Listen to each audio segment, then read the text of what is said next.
Hello, my name is Irina Paert, and today I welcome you to our next webinar in the series Understanding Sabornost.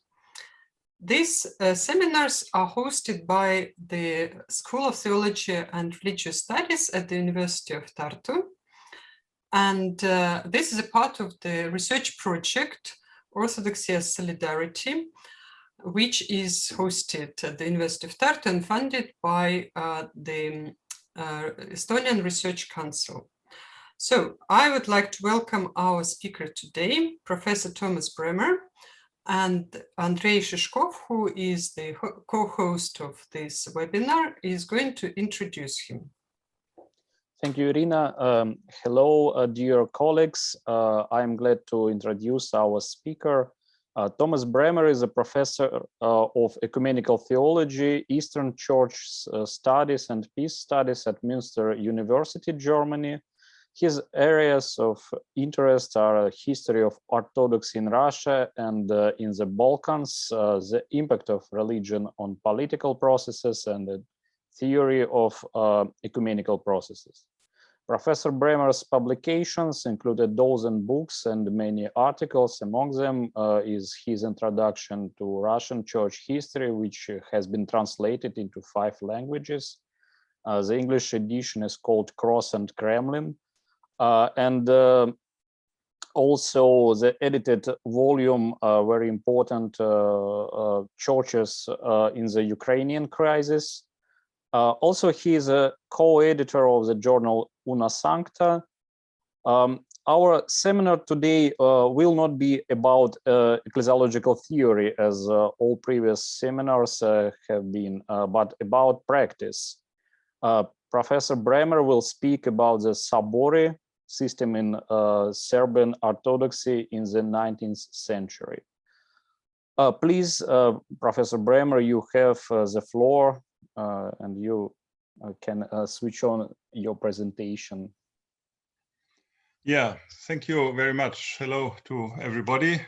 I'm very glad to be here, and I had been following this series of seminars all over the time and found it very interesting. And it was, I think, in one of the first meetings, I made a comment to Irina saying one could think also about the Serbian tradition, and the punishment was that now I have to do it because I had probably because I had dealt with the Serbs in my dissertation, which is obviously a very, very long time ago, and I have not dealt with this specific thing with the Sabori, the so-called Sabori in the 19th century anymore.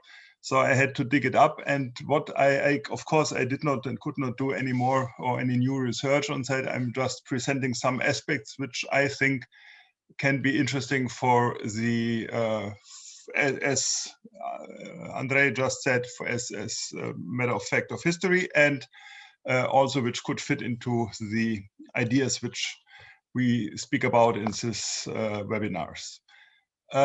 I would like to show some maps in the beginning, so therefore I will share my screen.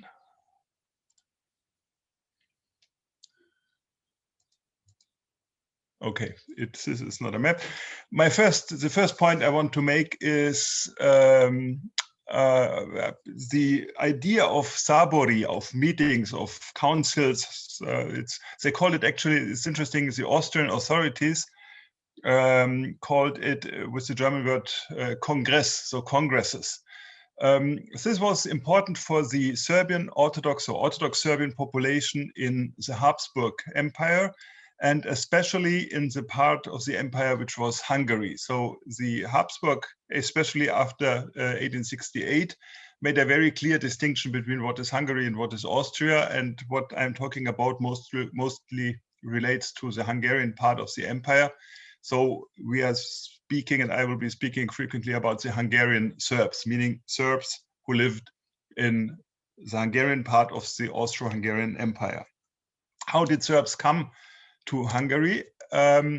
You can see here a map which shows like the late 17th, early 18th century, and everything which is green is the Ottoman Empire, and north of it you can see Hungary here. And this is the border along the river Sava, which is here, and here, if I'm not wrong, is Belgrade somewhere. It's a very bad. Here's Belgrade. Yes, here's Belgrade. Here's Danube River. Danube comes here, and here the Sava River goes into Danube. And you can see the red and the yellow lines, which means that in the wars, in the Turkish wars, the border lines or the borders, yes, actually the border between the Habsburg Empire and the Ottoman Empire changed several times. As you know, the Turks were in front of Vienna, and when they went back and were followed by the Austrian troops came further south until somewhere here. And they were supported by Serbs, by these local Serbs. And when it was agreed to have the border where it is now, where it is here on this map, then many Serbs were afraid of the consequences because they were illoyal, so to say, to the Ottomans. And they went to the north on Habsburg-Hungarian territory. And the areas mostly which are here in this regions. By the way, I just want to mention this border between here, the Ottoman Empire and the Habsburg Empire is until today the border of between Bosnia and Croatia. Here is Croatia, here is Bosnia. The Serbs were guaranteed privileges from the Austrian emperor if they came on Habsburg territory, and these privileges included also religious autonomy, school autonomy, use of their own language, use of their calendar, and use of their exercising their own religion. And they made an agreement, or it was a kind of offer and an agreement, that the Serbs could live in these areas near the borders. They would get land, they could settle there in the border regions. But in case of a war, they had to fight and to defend the Habsburg Empire. That was called, the German word is Militärgrenze, so the military boundary. And you can see everything which is here lined. So along the boundary between the Osmanic Empire and here is Hungary and Austria, these were the regions which were settled by these people who had privileges also in forms of taxes. They paid less taxes or no taxes, had their own school system and so on, but they were organized more or less military. They were subject of a special office in Austria and not to the Hungarian government. And they were, as I said, they were obliged to defend the border and to defend the country. That is, by the way, the reason why in the 1990s we had this dense fields of Serbian population in Croatia, in the border regions, the so-called Krajina. You see here, this is where the main, in the war in Croatia, the main events during the war were exactly here in this region, and more or less it is the region which was for a time, for a couple of years, not under control of the Croatian government, but of short time Serbian entities which were created there.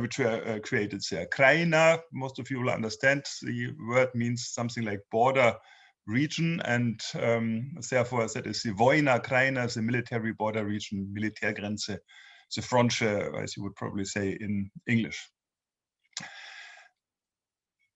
A part of the settlement of the Serbs in these areas was also as I said, it was the privilege to have their own church. And so a metropolitanate was organized, established in 1708 in a place called Karlovci, which to most of you is also probably well known.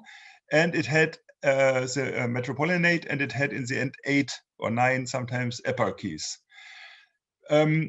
Later, the empire still expanded, and more Orthodox population came to Habsburg, under Habsburg domination.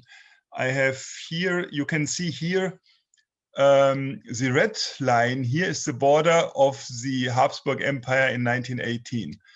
The yellow line is the border between the Hungarian part and the Austrian part. So the Austrian part is here, which is today Romania, today Ukraine, Bukovina, Poland, Krakow, Czech Republic, Austria, Italy, Bozen, Slovenia. And Dalmatia also, this part here and this part around Dubrovnik, they also belonged to the Austrian part. Bosnia had a special status after it was occupied from the Ottoman Empire in 1878. And Croatia was a part of the coastline, and Hungary properly, today's Slovakia and today's part of Romania, Transylvania, actually, Siebenbürgen, Transylvania, was part of the Hungarian part of the empire. So again, we talk about the Serbs who came from Serbia proper, went north, and who settled down in these areas here and along the border with what was then Bosnia, was then part of the Ottoman Empire. And just for information, so to say, after a consequence of the change of borders after the First World War, was that this area north of Belgrade nowadays belonged to Serbia. That was, Serbia ended at the river Danube, Sava and Danube, and Belgrade was in fact, it was a border place. And now Serbia expands much more towards the north. Let me just see the last. Oh yes, this is a map, the last map I want to show you about the organization of the Orthodox Church in the empire. You can see it's very interesting. The name, the official name is die Griechisch nicht unierte Kirche, the Greek non-united church. So the expectation would be the norm is the uniate church, a church which entered a union, and the Orthodox are the ones which are like still not in union, but hopefully will become, will come to the union. And you can see three church organizations. The one I want to talk about today is the Metropolitanate of Karlovci, or in German Karlovitz, Karloga in Hungarian. This is this red thing here, and you can see, as I said, it goes to Croatia until the coastline, and further north until Buda and to these places where the Serbs settled.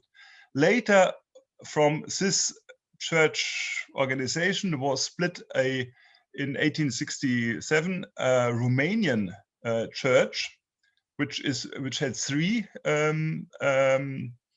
dioceses, three eparchies, and the one here, Vershets, had belonged to the red one, to the metropolitanate in Karlovci, and now became Romanian.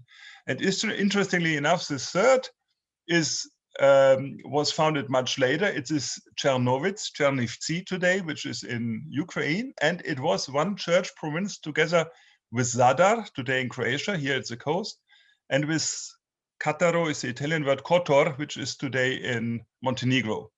So the idea was the yellow ones, so Czernowitz, Zadar, and Kotor, these were Austrian. So they belonged to the Austrian part of the empire. The Serbian and the Romanian, the red and the blue ones, were in Hungary. And theoretically, there was the idea to have one Orthodox Church organization in Hungary. But because of the national differences between the Serbs and the Romanians, it was decided to have, it was a long and very intensive debate, it was decided to split it and to have two jurisdictions in one country, in Hungary, and they were organized according to national characteristics. Okay, that is just for the maps. What did it mean to have the autonomy for the Hungarian Serbs? It meant also that they were in charge of their own schools. And that means when you have to organize a school system, that you always have to deal with the state. The way how the system was organized with the Austrian and later Hungarian state changed several times. I think one could speak about three phases. The most interesting one for us is the last phase from 1848 to 1912. In the first years in the 18th century, early 18th century, there were irregular meetings, which were called Sabor. It's the same word as the Russian Sabor. So it's, but only in the sense of a meeting. It's not, in Serbian, it does not mean a building. So they took place irregularly, and in the first decades, it was the Sabori consisted only of clergy and of officers. You remember the Militärgrenze, the military frontier was organized in a military way, so there were no civilians who took part. That started only in 1749. The Metropolitanate of Karlovci was always under the influence of the political circumstances. The metropolitans were given or restricted advantages in connection to the political needs of the empire, and one could see that very clearly and visibly in the changes of 1848, and then in the end, the abolition of this church structure in 1912.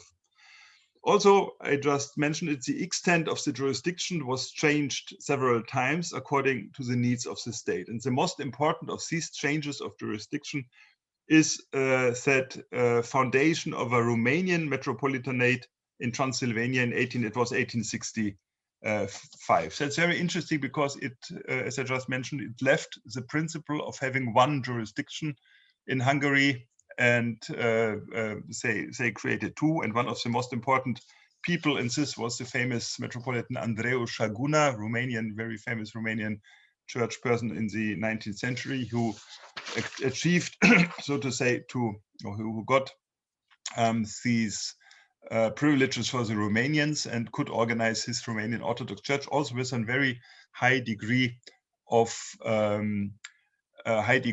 lay participation. And it meant, of course, for the Romanians, it was very important to avoid, or to try to avoid, a majorization of their church. How was the Serbian church organized in these areas? The highest organ, the highest authority, so to say, was something which is called in Serbian Narodni Crkveni Sabor. So I just said it's National Church Congress. It probably the best word, and the worst the Austrians. Congress is the word the Austrians used. So that was the highest organ in the Metropolitanate. It was responsible, the Congress was responsible for all ecclesial and school matters of the Serbs in Hungary. We will see later the decisions of this body were always needed the confirmation of the crown. So the highest authority in the end, of course, was the emperor, the king and emperor, and he could abolish it, or he could confirm or not confirm, so that is clear. But within that system, it was the Sabor. The Sabor consisted of all bishops, so 8 or 9 bishops plus the metropolitan, plus 75 members. 25 of them were clerics, priests, or monastics, and 50 were laymen. Every male Serb who was above 24 years old could vote and could be elected. They did not vote, that's interesting and important, they did not vote in groups. So the priests, the 25 priests, were not elected by the clergy, but by everybody. So everybody elected the 25 priests and the 50 laymen. The meeting of the Sabor was officially opened and closed by a commissioner of the crown. Frequently, that was a person who was not speaking Serbian, he was a Hungarian or a German, and he needed a translator. So some part of the proceedings of the meeting was translated, and you had all over the time disputes about questions. Nowadays we would say questions of protocol, but one could say questions of symbolic communication. For example, the commissioner demanded that he would come riding a horse, and at the gate of the place of the town, he should be expected by the clergy and by the members of the Sabor who were walking. Or the commissioner gave an opening address in Hungarian. The Serbs who were in the Sabor protested because it was Hungarian, not Serbian or a language which they would understand. So the commissioner also could intervene in cases when he thought that the Sabor had exceeded its competences. And after the Sabor meeting was finished, he sent the decisions of the Sabor with his own comments and with proposals on how to proceed to the government. So he was a very important figure. Theoretically, the Sabor met every 3 years, but in practice it met more frequently. Mostly because they dissolved themselves, or they couldn't achieve and couldn't bring to an end all the business they wanted to do. So they met again in a half a year or in a year time. In the time between two Sabors, there was a committee which met 4 times a year and which dealt with current affairs. This committee also was very similar, consisted of the metropolitan, of 1 bishop, 2 priests, and 5 laymen. So 5 out of 9 were lay people, 2 were priests, 1 was a bishop, and 1 was the metropolitan. And this committee, the board, or how you would call it, had to report to the Sabor. They were had to give, how do you call it? They were responsible to reporting to the Sabor. It's interesting that you find all over the decades when this system worked intensively, so the second half of the 19th century, permanent tensions between the Sabor and the bishops. There were several reasons for that. One, of course, which you can imagine, was that the Sabor was also a place for political discussions. The different factions within the Serbs in Hungary discussed how to proceed and how to behave vis-a-vis the authorities, the Hungarian and the Austrian authorities. The bishops formed a synod which met only once a year, and the competences of the synod were reduced to dogmatic affairs and to the election of new bishops. So everything else, with the exception of these points, were within the competence of the Sabor. It's interesting that also for the synod, with the exception of election of bishops, but for each other meeting of the synod, a commissioner also was present. And that means you had a commissioner, then you need a translator, and you need 2 clerks, 1 from the church and 1 from the state. So the group was a little bit larger. One can say, that's very important, that in the end, the government always had the last word. It had to confirm or could revoke decisions. It could simply not permit to have a Sabor. And in 1912, it suspended the whole system. A new system which was planned, but it did not take effect since the Balkan Wars and later the Great War had begun. And then, of course, it was the end of the Habsburg system and of the Habsburg Empire. We find similar institutions on the level of the eparchy and of the parish. In the eparchy, each 4,000 faithful elected 1 priest and 2 laymen. So you have also a body with 1/3 priests and 2/3 lay people, and the bishop as the chair. However, the eparchial congresses were less influential because the General Congress regulated almost everything. So there was not so much to decide on the level of the eparchy. The eparchial assembly decided also, that's interesting, about parish priests. So who would be the priest in a parish? Candidates were proposed by the parish assembly, and if the parish assembly voted for a candidate with a 2/3 majority, then the eparchial assembly had to accept him. So if the parish is very clearly about a candidate, they will have him. If they are split, then the eparchial assembly makes a decision. During the decades when it worked, the system never went into ideas of church reforms, like changes in liturgy or a different or more intensive participation of lay people in the services or something like that. I think this is connected to the fact that the church issues were so narrowly connected to the national ones. The Sabori fought much more for school autonomy and for the rights of the Serbs than for changes in the church. And one must not forget, Orthodoxy was a very strong identity marker for the Serbs, which made them different from neighboring Hungarians and from Croats, with whom they shared almost the same language. But Croats, as you know, were and are mostly Roman Catholics. And so Orthodoxy was important, and not to touch Orthodoxy, so to say, was important for keeping the Serbian identity. After 1848, the Hungarians wanted to ban the Serbian language in church use. So the idea is that all church registers had to be written in Hungarian, and sermons in the church schools. That was more important. The church school should have a compulsory Hungarian as a compulsory language. The Serbs became split then in two basically groups. One would try to rely on the privileges which were given by the Austrian emperor. So to say, the Austrians in Vienna is our point of orientation, so to say, and we should insist that we have the privileges.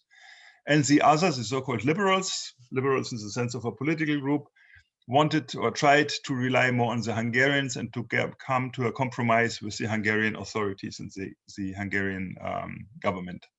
After the events of 48, the Serbs even got for a short time, for 20 years, a territorial autonomy. The Vojvodina, so the area where Serbs formed the majority, was given into self-administration, to autonomy. In 1867, the famous Ausgleich, the agreement between Hungary and Austria took place, and that led to the end of the territorial autonomy and to a larger majorization. New statutes were made, the ones I just presented, with a dominant role of the laity. It's also interesting, we have evidence, and you can see that very clearly, that when these statutes were made and were written, they were drafted after Protestant examples. So the people who were responsible in the Vienna government and who sat in Vienna, they took the two Protestant churches in Austria, the Lutherans and the Calvinists, so the Reformed ones. And you can see that the consistorial elements which we have in this church statutes, in the Serbian church statutes, were taken from what was valid for a time, at least among the Protestants in Austria. But it was, of course, adapted partly to Orthodox Ecclesiology, giving, for example, the bishops only the bishops the last word in dogmatic affairs. One must see that the Serbs, if you remember the map, there was the Danube as the border, and so the Serbs lived in areas of Hungary which bordered directly with Serbia. The government of the Austrian government and the Hungarian government always tried to prevent a narrow contact of the Hungarian Serbs with the ones in Serbia proper, because they had very bad political relations with Serbia and did not want the Serbs in their country to come under, in inverted commas, under bad influence from Serbia. But the Hungarian Serbs acquired large significance for all Serbian jurisdictions, the Serbs in Bosnia, in Serbia, and in other areas, because they had a much better state of theological training. After Kiev, the second academy was founded in this metropolitanate, the second in the Orthodox world. Monks from Kiev were sent to Serbia, and they had printing offices. They could print books and had a higher degree of education and of theological training than the Serbs anywhere else. We had the Sabori, as Andrey had said, as a practice. The question is, was there also a theological conceptualization of Sabornost? No, we could say it was actually not. There was not an idea to draw principles, so to say, or to draw a theory from this practice. One reason is, in my opinion, that the Sabori had become so much political events. The political parties used them as a tool for pursuing their own aims. And that made the bishops and a large part of the other clergy suspicious. So many theologians who wrote they were not so much in all, but from the few theologians who wrote about that in those times, many of them criticized the system. They were not happy about the system and thought it would not be an adequate system of church leadership.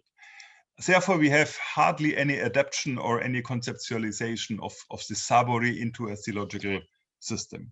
But there is a very interesting movement which came up later in the same areas, the so-called, the Serbian word is bogomolci, like people who pray to God, bogomolci.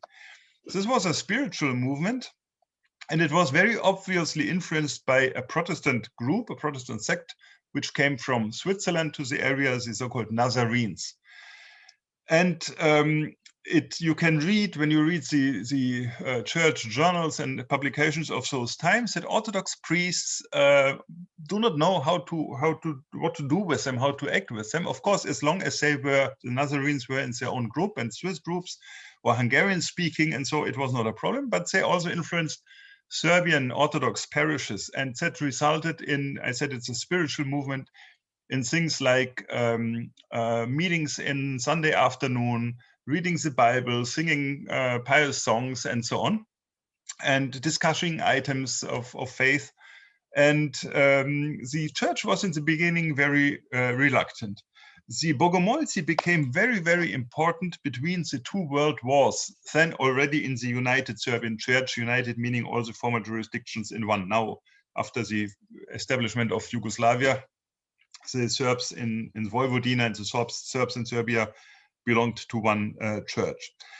There were hundreds of thousands of people belonging to the Bogomolci. They had large meetings, which they also called Sabori, in pilgrimage places, in monasteries. They came to thousands. The church had to nominate a bishop who was a delegate from the synod for dealing with the Bogomolci. It was the famous Nikolai Velimirovic, very now canonized bishop of the Serbian Orthodox Church. And the Bogomolci movement had a lot of priests and monastics who developed from them. So the very intensive and vivid female monasticism in Serbia after the Second World War is to a high degree due to the Bogomolci. The further development was influenced by the Second World War and by communism. After that, the Serbian church became after the Second World War, very much concentrated on the hierarchy. If you ask someone, they will say that Sabornost is very important. And I tried to find it, but I couldn't find it among my books. It was like 40 years ago, a edited volume was on Sabornost was published with some texts translated from English and from Russian and so on. But when they speak about Sabornost nowadays, it is always the bishops. The bishops of the Serbian Orthodox Church meet twice a year, and they call that full assembly of bishops Sabor. And it became, so Sabor, the idea of Sabor became a standard expression of the ecclesial meetings, and it lost ecclesial meaning hierarchical bishops meeting, and it lost the weight it once had and the significance it had for everybody, for bishops, priests, and lay people within the church. So it's interesting that you had in the 19th century that very large importance and kind of self-organization of the church, but connected with political and national issues.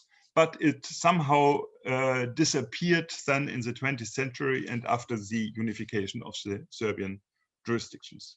That's what I wanted to present as a short survey on this interesting phenomenon. Thank you for your attention. Thank you, Thomas, for the very interesting presentation. I think a lot of questions have arisen. Let's move on to them. And maybe while everyone is thinking about the question, I would like to start a discussion. It seems to me as a theologian that in connection with the history of the Serbian councils, one important question can be raised. Should the state be included in ecclesiology? This is particularly relevant now in relation to the stories around the Ukrainian, Northern Macedonian, and Montenegrin autocephalous.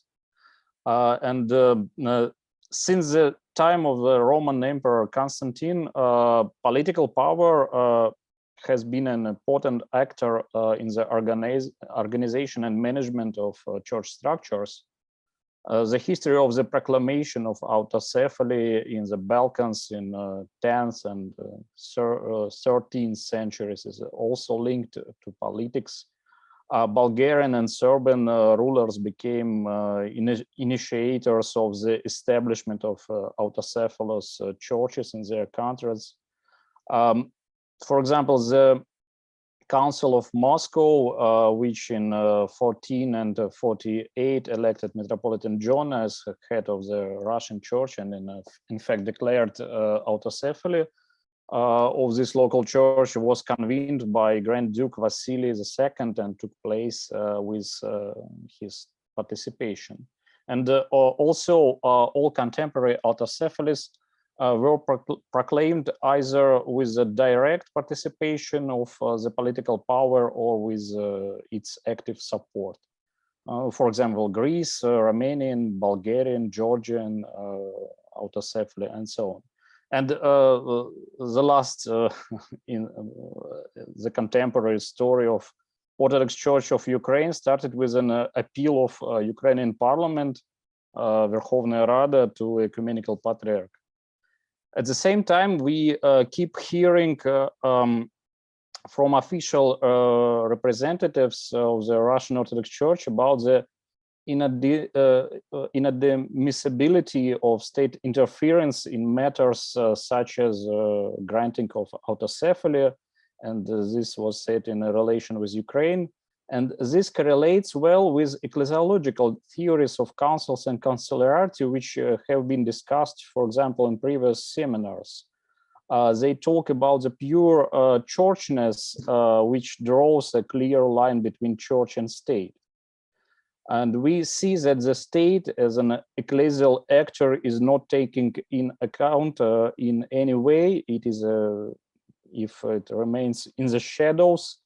However, its gravitational pull is so strong that the state influences the life of the church.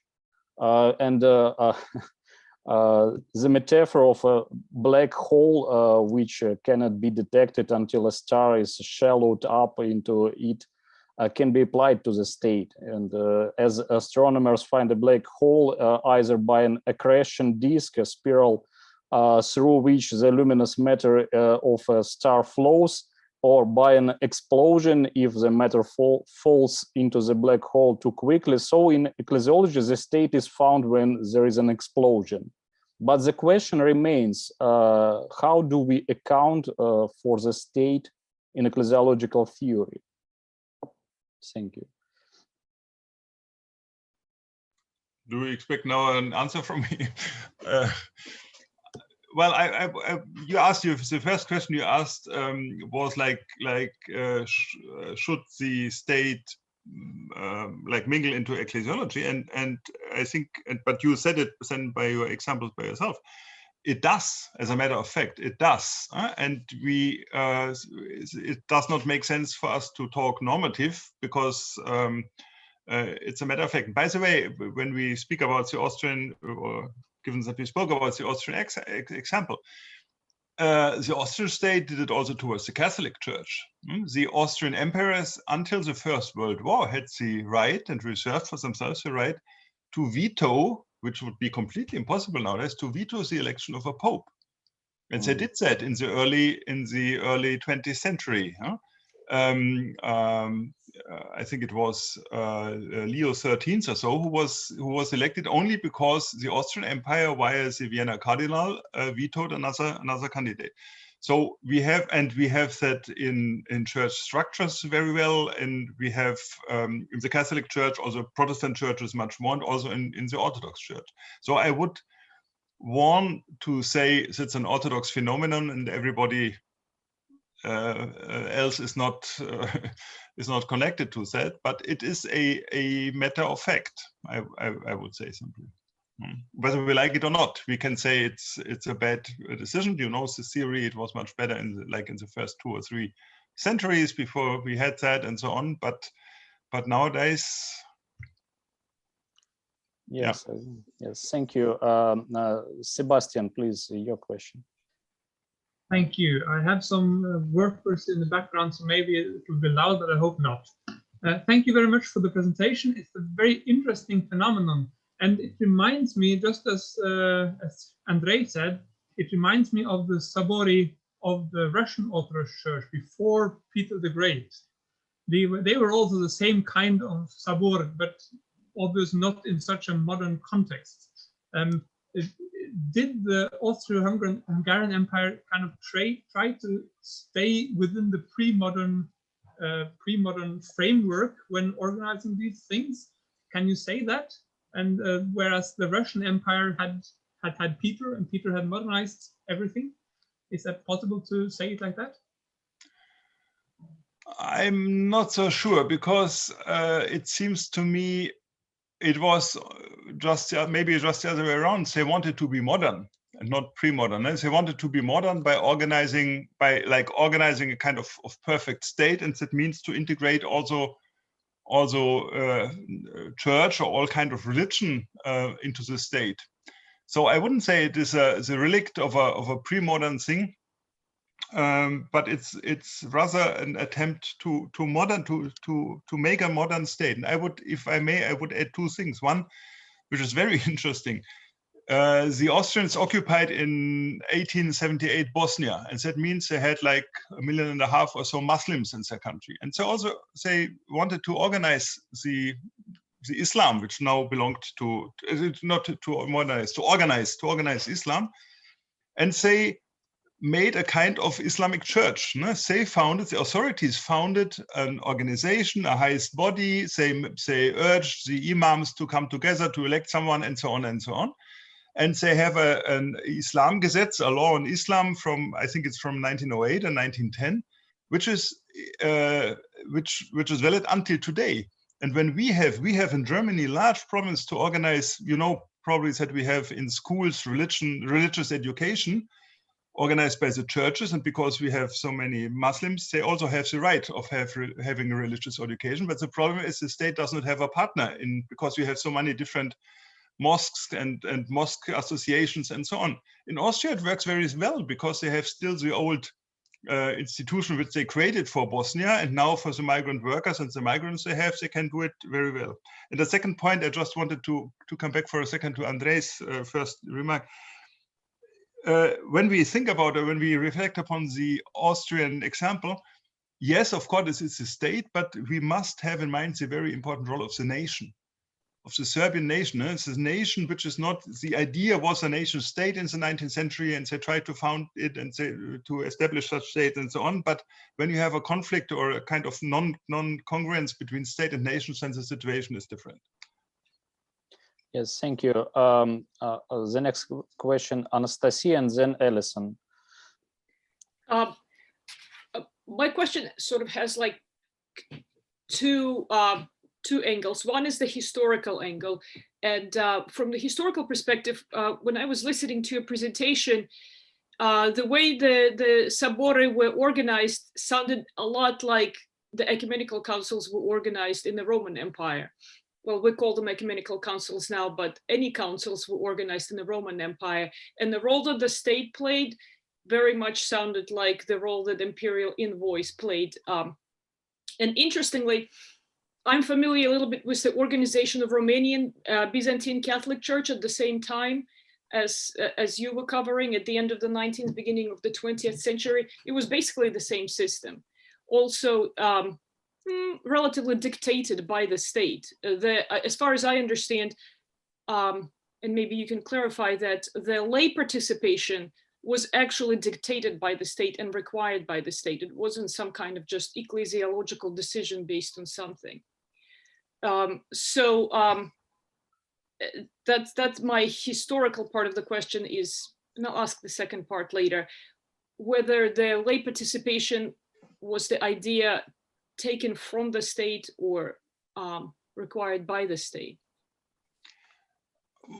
Well, first of all, let me say, I think it's very interesting I completely agree, you're parallel with the ecumenical councils and with other conciliar phenomena in the course of the church history. The Pamiętny Sabor, which the Russian church has until today, in fact, only for electing a new patriarch, has basically a very similar composition with lay people more than priests and bishop and so on. So it's the 2-to-1 principle which they have here is also expressed and said. You were talking about the Greek Catholic in Romania under the Habsburg, right? In Transylvania. Yeah. That is very. I'm not familiar with the details, but it's very likely, of course, that they did it in the same way.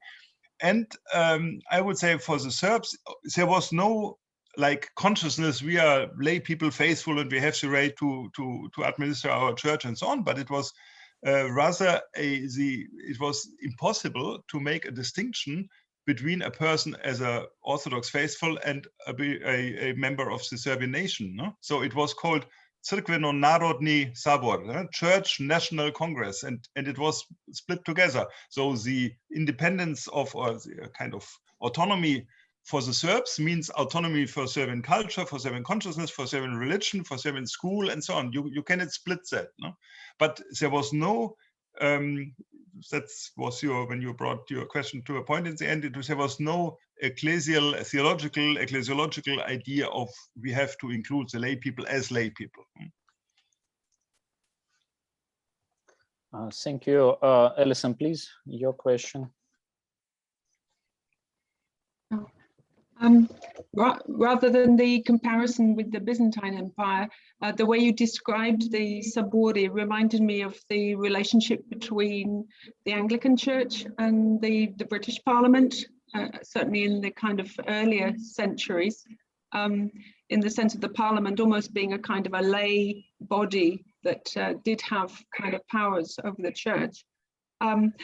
One question I had was, did the Serbs have any other forms of self-government apart from this? I mean, what you've just said actually kind of made it clear that this obviously was their main form of self-government.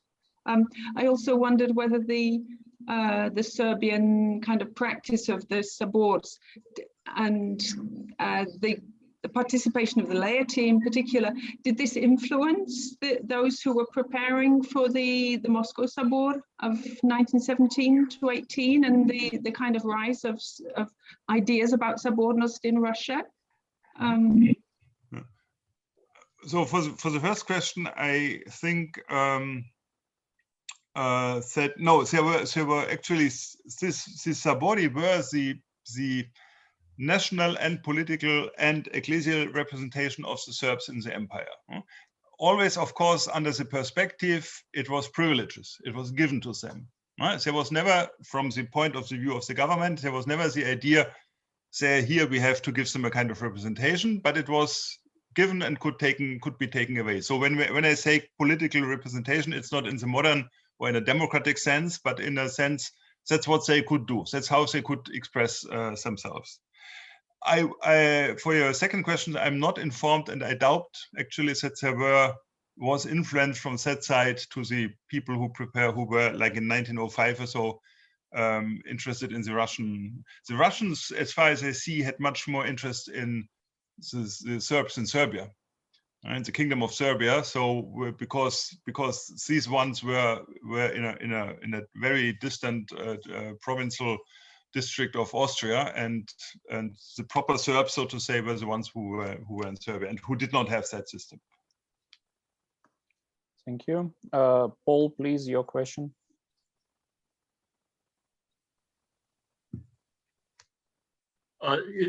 Thomas, how did Bishop Nikodem Miloš, who I know was in the Austrian part of the Serbian jurisdictions, but being, I suppose, really the greatest canonist of the Serbian church, at least in the 19th century, how did he evaluate the Sabori system? As far as I see, you are right, he was in Dalmatia, so he was in the Austrian part and not in the Hungarian part. No?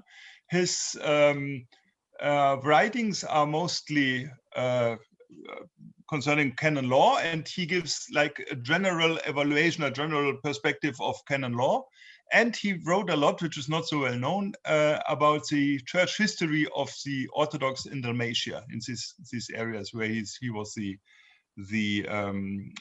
bishop. And I am not aware of an intensive study from his side with the system or an evaluation with the system, which I understand as, or the reason of that is, as far as I understand, the fact that they were very strict, especially in the time, like in the late 19th, early 20th century, in making a distinction between Austria and Hungary. No? This is like, another countries. The Hungarians were very interested in that. No? They were, one person was the Emperor of Austria and the King of Hungary, but otherwise it were like two countries. So that was, I guess, that is the reason why he did not like intervene in a literary way or by his writings into the system. Thank you, Anastasia. To continue with sort of this historical aspects of your presentation. So as far as I understand, the state, the Austro-Hungarian Empire, brought in this system, so to speak, to this territory.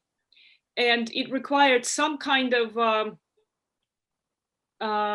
state involvement with all the churches under its control, but it was different with the Catholic Church. Yes, you said that the election of the Pope had to be, you know, sort of accepted by the empire. But as far as this, call it, you know, conciliar process, nothing like this happened. Yeah. Yes, you are right. You're right. See, there was always the, I mean, what the Serbs had was called privileges, but the only church who had indeed privileges was the Catholic Church. And there was no, and for example, the Protestants, when they were given the statutes, which were then similarly taken for the Serbs, what they wanted to have the Protestants wanted to have most to be on equal footing with the Catholic Church, and they did not get it. So that is completely clear. The main religion in Austria and also in Hungary was Catholicism. The emperor was Catholic and so on. And there was a huge impact and influence of the Catholic Church, which was, so to say, exempt from all these deliberations. And the rest, the Protestants, the Orthodox, I mentioned the Muslims and the Jews also, they were like administered. No? So we have to deal with them. The Austrians were very proud of having a very good administration of everything in the state, and so that was a kind of task. And it's interesting, there is research about some people who worked in the Ministry of Justice, for example, in the Department for Religions, and who had to find ways and who made drafts and so on of how to deal with every possible aspect of religious life, but that concerns all other religions except the Catholic Church. But it's interesting that they chose the Protestant model for all the other churches, not the model. They did not model their relations with other churches on the Catholic Church. Yeah. Interesting. Yeah, it is interesting. Maybe because you could say it worked better. I mean, when you don't have a pope, what will you do with it? But it's interesting that they did it, and they did not invent something new. But for me, my impression is always, that's why I repeat that, it's the idea of managing a religion which is not yours. No? It's your territory. You have a couple of 100,000, a couple of millions people who belong to that religion. They live together with other people, and you have to manage it. You, as someone who is in Vienna, or in Budapest, and who is Catholic, of course, and who has no personal interests, but your success story will be find a good organization of that, of organizing the Protestants, of organizing the Serbs or the Romanians or the Jews or whomever you have to organize. Thank you. Paul, please, your question. Thomas, who initiated the abolition of the system in 1912? Was it the state? Was it the Serbs themselves? No, it was the Hungarian government. I'm sorry. Hungarian government. It was the government, and there was obviously the idea. I said quickly, it was you had more attempts of materialization, of making them like there's only one nation in Hungary was the ideology, and one national language and so on, and they wanted simply to get some Hungarian, so to say. And I think it was in 12 and 13, in 13, the patriarch, the metropolitans after 48 had the personal title of a patriarch. So they were not, it was not a patriarchate, but the metropolitans were called patriarchs. And he died under very unclear circumstances. And then the political circumstances also changed, because there was the Balkan Wars, and one was afraid that the Serbs would like be on the side of the Serbian Serbs. And then First World War, and of course, then there was no idea of, it was a war against Serbia. They were regarded as maybe illoyal and so on, the Serbs and the Hungarian Serbs, and then no one thought about organizing Sabori and the church system. And there was no patriarch after 13, no new patriarch was elected until the unification of the churches in Hungary, in Serbia, in Bosnia, and in Dalmatia, and in Montenegro. And what is today the Serbian Orthodox Church was established. And until today, the official title of the Serbian Patriarch is Archbishop of Belgrade, Metropolitan of Sremski Karlovci, and Archbishop, I think, of Peć, Patriarch of Peć.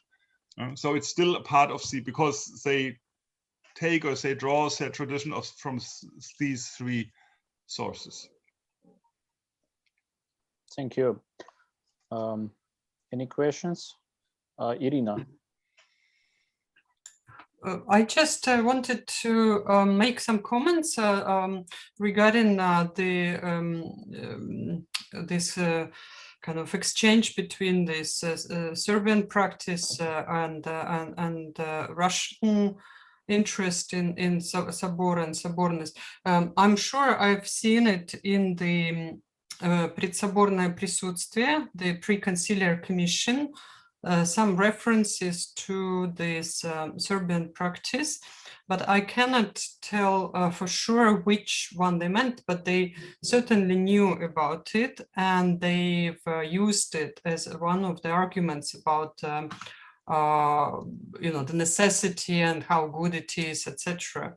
So I think, while I agree with Thomas that there was no kind of developed theology of Sabornost, among the Serbs in Karlovci, the Russians who had theology of Sabornost, so they tried to use this example to kind of maybe to fit in, into what they were trying to do. And of course, there were very opposite opinions. If you read this pre-conciliar commission, some people insisted on Bernikov, for example, on a much more conservative model of Sabor.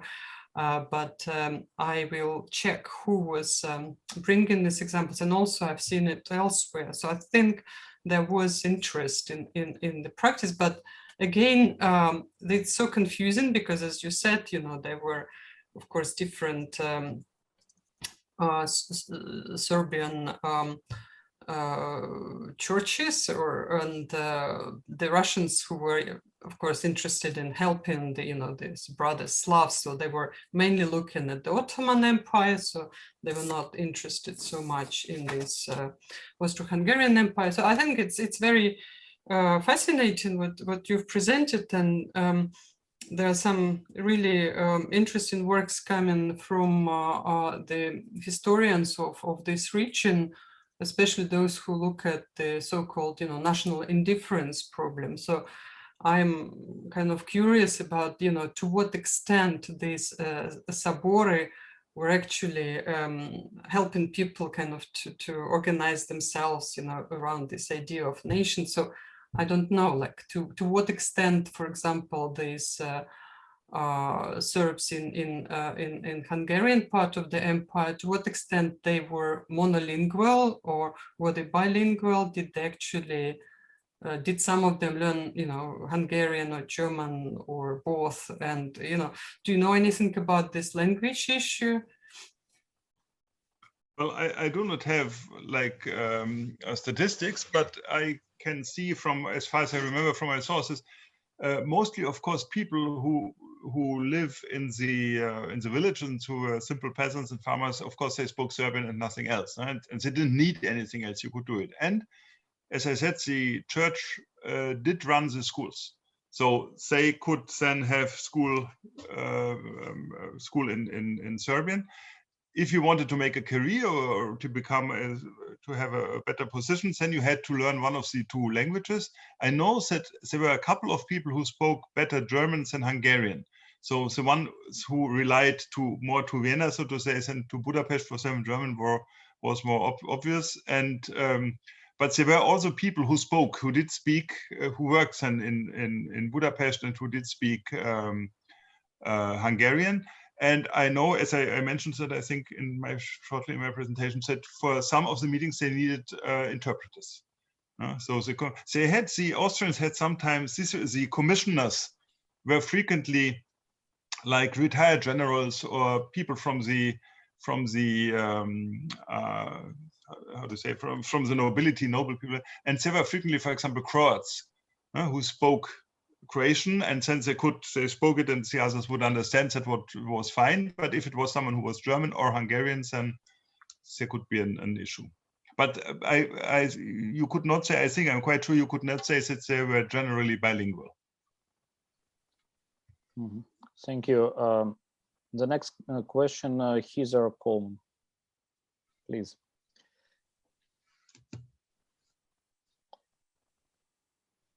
A year later, we still have to remember to unmute. Thank you very much for such a fascinating talk, Thomas. I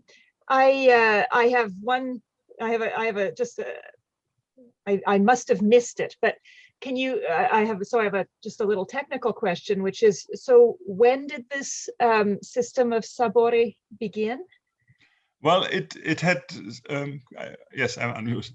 It had several stages, and the system which I described, which was so elaborated, I think I read today when I looked at it, there were all in the metropolis, there were 67 different bodies. So it was very elaborated and in all degrees, because you had then commissions for school and so on.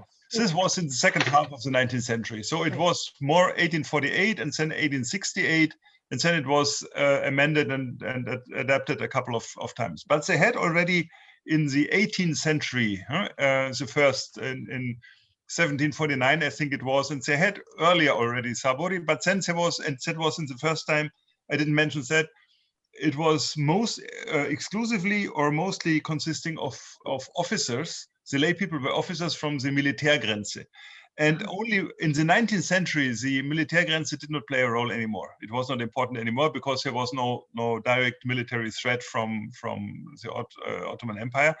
And it was abolished eventually. And then lay people, normal, so to say, lay people came also in. So and in the early 19th century, it was, I think, 25 priests, 25 officers, and 25 civil lay people. Laymen, it was they were all men. Yeah. Mm-hmm. Okay, thank you. I hadn't noted it down, and I was, because it affects it affects Anastasia's question about whether the state is doing this or the nation is organizing this, and it affects, knowing when it started and in what form. And well, so, yes, of course, as we said earlier, I think the state did it, so to say, but the state didn't start to say, okay, let's organize the Serbs, but they understood and they saw, first of all, they had given the privileges, and there was the ideas that they could have, and they did have dioceses and schools and so on. And then the Serbs, the nation manifested, so to say, itself. No? They didn't absorb into becoming Austro-Hungarians or Hungarians, but they stayed Serb, using the language, going to their churches, and so on, having their bishops and so on. And then the state, so to say, felt compelled to organize them. Mm-hmm, mm-hmm. Yeah. Thank you. That just helps with that timing question. And then I guess I had one question and then a comment. What did the model? This was a similar model.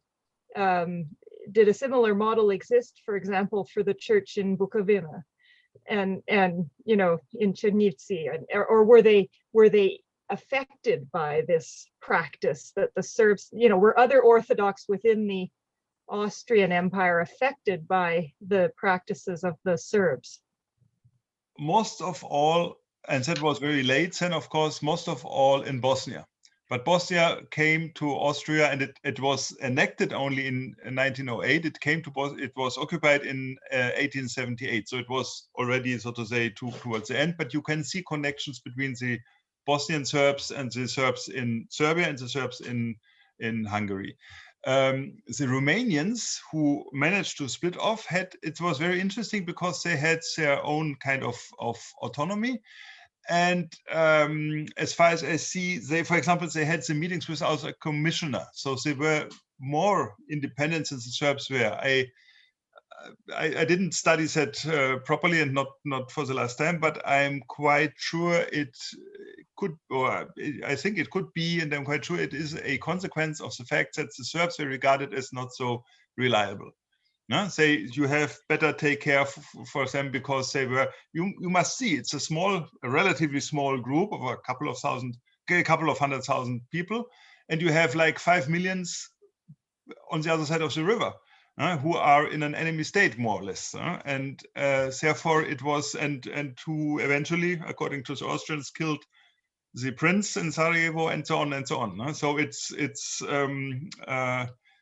there was a certain attitude towards Serbia and towards the Serbs, which related also to the own Serbs, to the one who were in Hungary. Mm-hmm. And Bukovina was also, Černovci was also relatively late.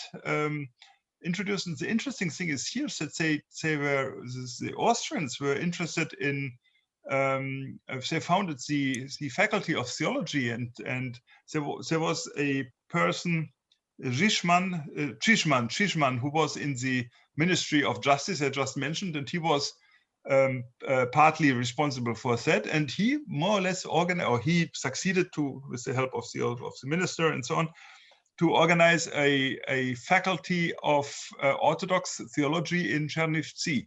So obviously the Austrians were interested, or more interested, to get a kind of how should I say, to keep them satisfied and to keep them educated and to have a good kind of Orthodox Church. And it's much more that's I think throughout history. Throughout the 19th century, at least, that the Austrians had the idea of we have this different kind of nations, and they all love the emperor, and everything is fine, and they stay as they are. No? And the Hungarians had much more the idea, okay, no? The Croats, who were the first candidates to having a kingdom of themselves and independent, and the Serbs and the Romanians and everybody else should not develop too much and display too much national characteristics. Mm-hmm. Thank you. And I just want to finally say that there was I don't know if people know, there's Maria Petrovic wrote a dissertation 10 years ago at Oxford about the Serbian Orthodox bishops in this region and the Josephinian reforms, and so I was familiar with this 18th century part, but it's quite different as it develops into the 19th century. I'll put it in the chat just in case people are interested. She didn't, unfortunately, publish a book. She moved into academic administration and life moved on, but she has a couple of articles out there. Anyway, I'll put her thing in the chat. Thanks. Thank you. Anastasia, please, your question. So I finally wanted to sort of switch this discussion from a historical angle to more theological angle. So as you, Andrey, asked at the beginning, should or should not state interfere? And the answer is pretty clear. Well, should or should not, it does. And it always did. So to draw this kind of, we were talking about clear line between ecclesial and church and state is absolutely impossible, I think, unless on the juridical level.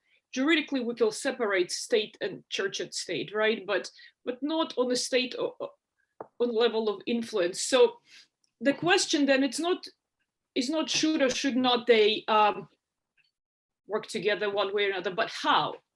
What would be the proper model? Or what would be the proper, at least, principles guiding, the engagement of the church with the state? And on the level of the, it's a very wide question, of course, but on the level then of councils, if we are looking at each council, we can see it as a political event and we can see it as a theological event, but it's always the same event. We should not think that there's like two events that happened.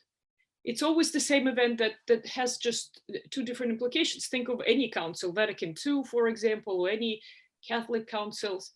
Moscow councils obviously was a huge political event too. So I don't know, what I would like from you is just from your experience as a historian and theologian, what would be your suggestions of principles of what should we watch for when the state and church, engage with each other? What is, what should be the principles of this engagement, so to speak? That's a tough one.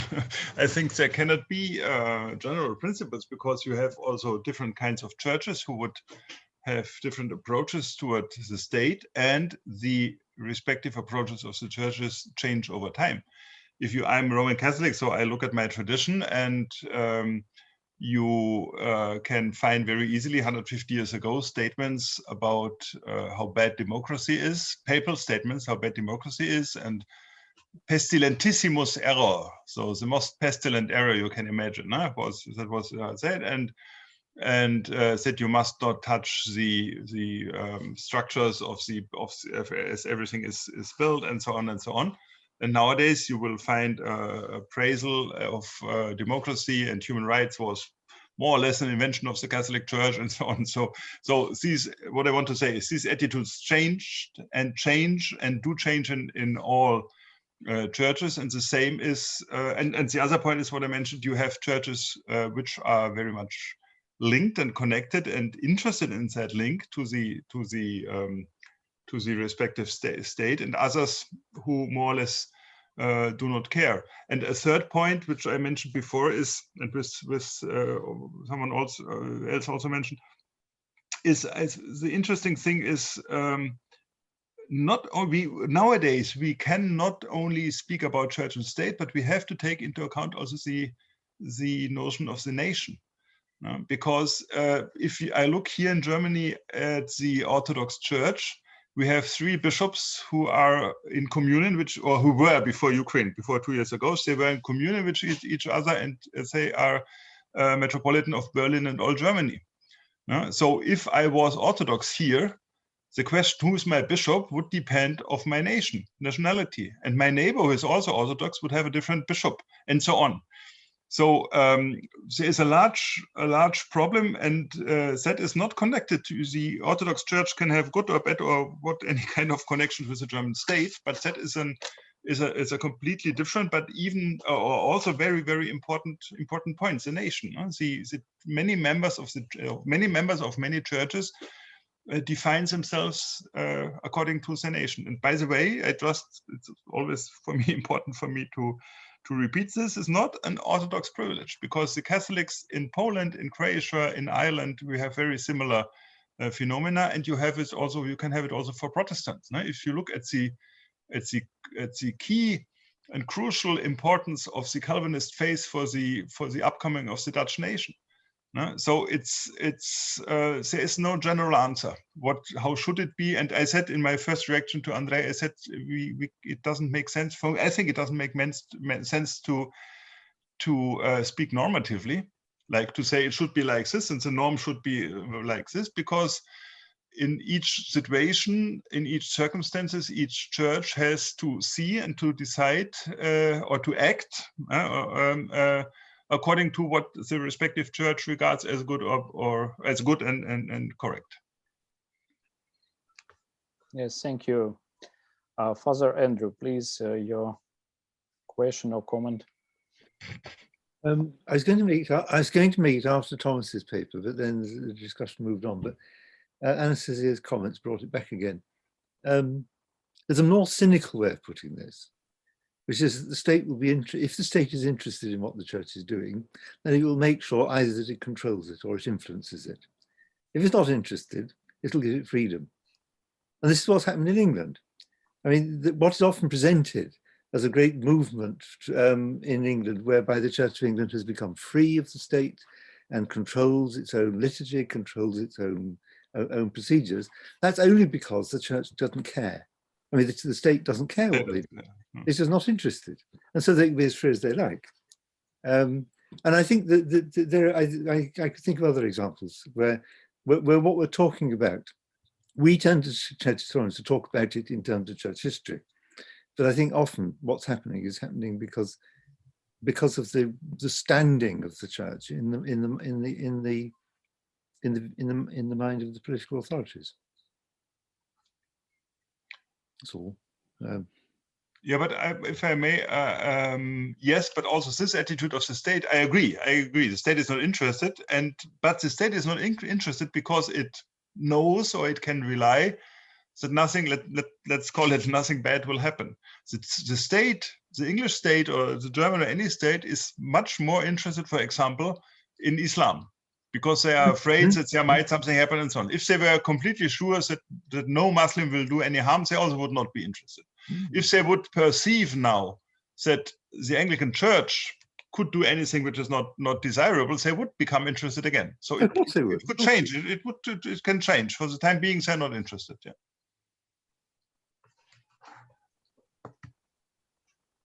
I can't hear. No, you are muted. So I did it the wrong way around. Sorry. No, I completely agree with you. It works both ways. If the Church of England, which seems to be very unlikely, looked like some sort of a threat to the church, then all the powers that are still there, I mean, they haven't been taken away, all the powers that the Parliament has over the Church of England would come back into force.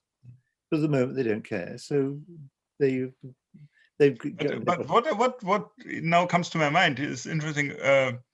In that case, they would care about state security and such things, but not about liturgy, for example. No? So they're not interested. The state is not interested anymore, and probably will not be ever in metaphysics, no? In salvation, in liturgy, in prayer, and so on. But they're interested in everything where it relates to fields which the state regards as its own fields. But I mean, as you say, but there were periods when the state was extremely interested in what went on in church, and made sure that it controlled it as far as it could. Thank you. Next question, Irina, please. Sorry, I just wanted to make a remark going back to Thomas's paper and the discussion about the state. I think how I see it and how I understand what Thomas has presented, unfortunately, I don't know really well the history of this region, is that this unique situation with Serbian Sabori only was possible because of this kind of unique political arrangement that existed at the time that is called Austro-Hungarian Empire. And I mean, even the Russian Empire, which had also, multi-religious population and different churches, Protestant, Catholic, Muslims, they didn't give this kind of degree of self-government to certain, to their kind of religious ethnic groups. So I think it's a very, it appears to me quite a unique situation, and I think that's why it makes it so interesting. So it's not really about the state as such; it's about imperial state and certain kind of way of imperial thinking that had been possible at the time. But then again, you mentioned Hungary. Like when you look at Hungary, that then again they are much more inclined to kind of nationalize these people. So Hungary doesn't have the same kind of imperial thinking as Austria does. So, and looking at Romanians, for example, Hungarians tried to kind of abolish Romanian at schools and make Romanians much more kind of integrated into. So the idea of nation state was more typical for Hungary than for Austria. So that's just kind of a distinction. And I think from that imperial point of view, like you could see that this Maria Theresia's kind of legacy or kind of Enlightenment type of empire. So it kind of worked to an extent, but then again, you know, after the First World War, that just didn't work anymore.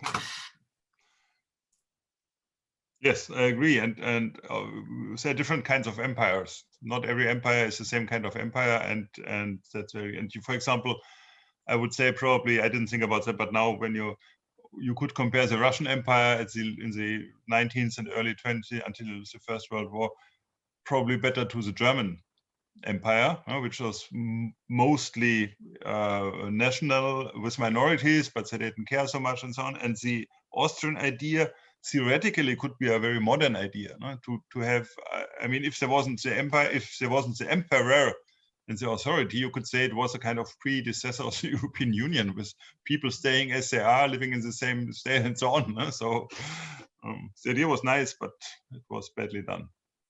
Yeah, I think Austrians would like that very much. Yes, yes. But people came to be empires without looking very much like it. I mean, I think I'm right. The Act in Restraint of Annates, which is the very first step in the Reformation in England, the prologue to the bill says, "It is evident from those who look at the history of England and the annals that England is an empire." And it was that principle that principle lay behind the justification of the Reformation, and it then provided a justification for the creation of something that was called the British Empire. I mean, it's partly rhetorical, but the rhetoric matters. Thank you. Sebastian, please, your question. Thank you. I just wanted to point out to Irina that the Russian Empire actually did give autonomy to a special group, namely the Baltic Germans, after the Peace of Neustadt. And that was, in principle, it was a similar kind of autonomy as the Serbs got from the Austro-Hungarian Empire in the beginning. And the Baltic Germans also stayed kept on reminding the Russians of their privileges until the Russians at some point said we didn't want them anymore. And the Hungarians didn't kind of go that far, as far as I understand. Well, I would say an important thing is for an empire, what you need is loyalty. And as long as in the Russian Empire, as people were loyal, more or less, they couldn't do what they wanted to do, but they had a certain kind of range of